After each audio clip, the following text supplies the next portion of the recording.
Hai, nama saya Kevin Mikael. Kali ini saya akan membahas tentang psikopat.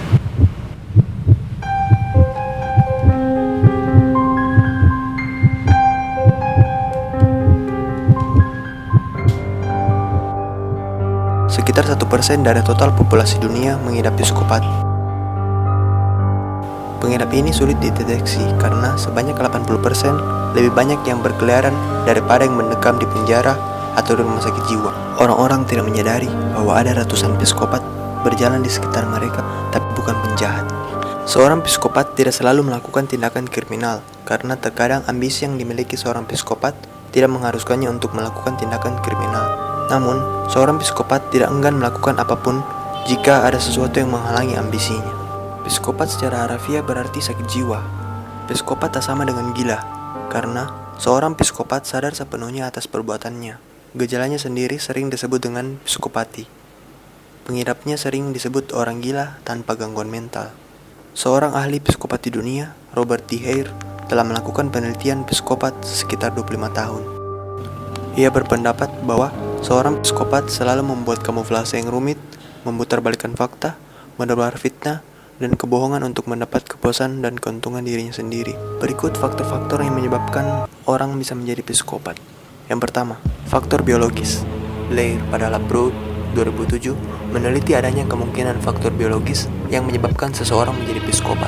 Faktor biologis yang dimaksud adalah tidak atau kurang berfungsinya prefrontal cortex dan amigdala di bagian otak sehingga menyebabkan individu tidak memiliki beberapa kemampuan, antara lain belajar dari lingkungan yang pada akhirnya sulit membedakan yang mana yang baik, yang mana yang buruk, dan melakukan respon takut sehingga sulit mengalami ketakutan ketika melakukan perbuatan yang melanggar norma.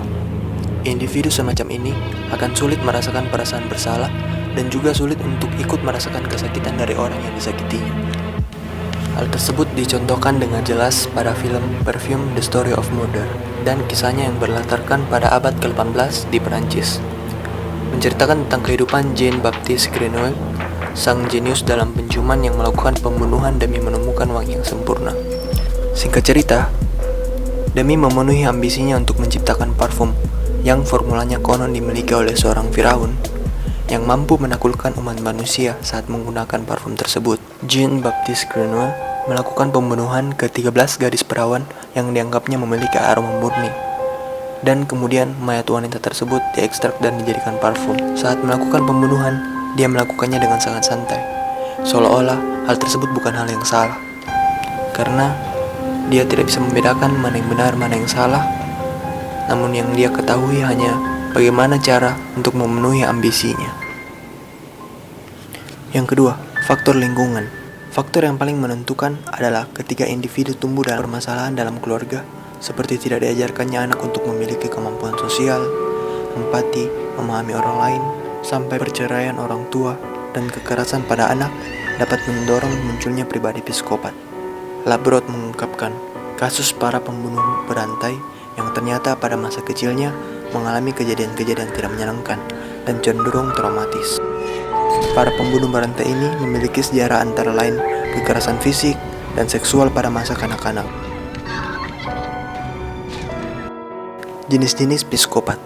Yang pertama, primary psikopat, yang bergeming pada hukum, penahan, tekanan, atau celaan. Mereka punya cara sendiri untuk memaknai kata dan kehidupan. Yang kedua, secondary psikopat adalah pengambil risiko, lebih tanggap terhadap tekanan, mudah cemas, dan merasa bersalah. Yang ketiga, distemperate psikopat, cenderung mudah marah, dan bila kumat, tingkah mereka seperti penderita epilepsi. Bisakah psikopat disembuhkan? Sebagai kelainan kepribadian yang belum bisa dipastikan penyebabnya, psikopat belum bisa dipastikan bisa disembuhkan atau tidak. Bahkan, perawatan terhadap penderita psikopat menurut pengamatan Hare bukan saja tidak menyembuhkan, melainkan justru menambah parah gejalanya, karena psikopat yang bersangkutan bisa semakin canggih dalam memanipulasi perilakunya yang merugikan orang lain. Namun seorang psikopat bisa membaik dengan sendirinya karena bertambahnya usia dan berkurangnya energi yang tidak sebesar waktu muda, dan juga karena motivasi dari diri sendiri.